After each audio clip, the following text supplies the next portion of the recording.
आप में से बहुत सारे लोगों के दिमाग में बात ज़रूर आती होगी कि अमेरिका जो खुद न्यूक्लियर पावर है, वो ईरान को न्यूक्लियर पावर बनने क्यों नहीं दे रहा?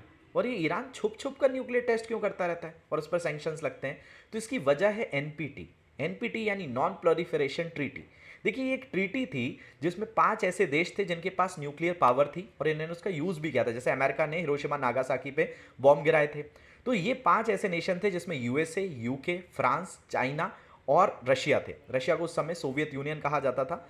अब इन 5 देशों ने कहा कि भई हमारे पास तो न्यूक्लियर पावर है और इसका गलत यूज़ हो सकता है, तो हम एक ट्रीटी कर लेते हैं जिसमें जिनके पास न्यूक्लियर पावर है, वो धीरे-धीरे उसको कम करेंगे या उसका सेफ यूज़ करेंगे। सेफ यूज़ करने का मतलब इलेक्ट्रिसिटी में, हेल्थ में, पावर सेक्टर में यूज़ करेंगे, लेकिन किसी के ऊपर अटैक नहीं करेंगे। ईरान भी आया और 1968 में इस पर साइन किए। ईरान ने अपनी संसद में इस बिल को पास भी करवा दिया, यानी रेटिफाइड भी कर दिया। तो ईरान एक पार्टी बन जाता है एनपीटी की। अब आप कहेंगे सर हमने तो एक मूवी देखी थी जिसमें जॉन अब्राहम भी था और इंडिया ने न्यूक्लियर टेस्ट किया था।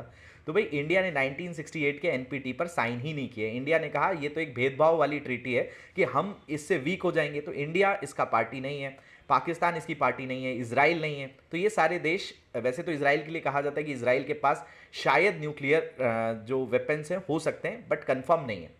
अब ईरान के साथ प्रॉब्लम यह है कि ईरान इस ट्रीटी को साइन कर चुका है, तो ईरान जो है पब्लिकली न्यूक्लियर टेस्ट नहीं कर सकता। अमेरिका बार बार इस चीज़ पर फोकस करता है कि भाई आप ट्रीटी का उल्लंघन कर रहे हो, तो इसलिए आपके ऊपर सैंक्शंस लगा दिए जाएंगे। अब इस जिम्नास्टिक में ईरान कहे कि भाई मैं ट्रीटी को कैंसिल ही कर देता हूं, तो इससे क्या फ़र्क पड़ेगा?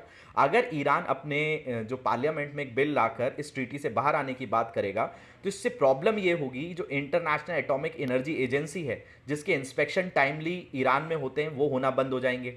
और ईरान जो है ओपनली ये न्यूक्लियर टेस्ट कर पाएगा और पूरा का पूरा जो मिडिल ईस्ट है उसके अंदर एक नई वॉर चालू हो जाएगी, एक नई रेस चालू हो जाएगी जिसमें सऊदी अरब, इसराइल से लेकर इजिप्ट सारे देश आएंगे। इसीलिए ये सबसे बड़ा प्रॉब्लम है। मे बी आप तक ये इन्फॉर्मेशन सही तौर पर पहुंची होगी। Thank you.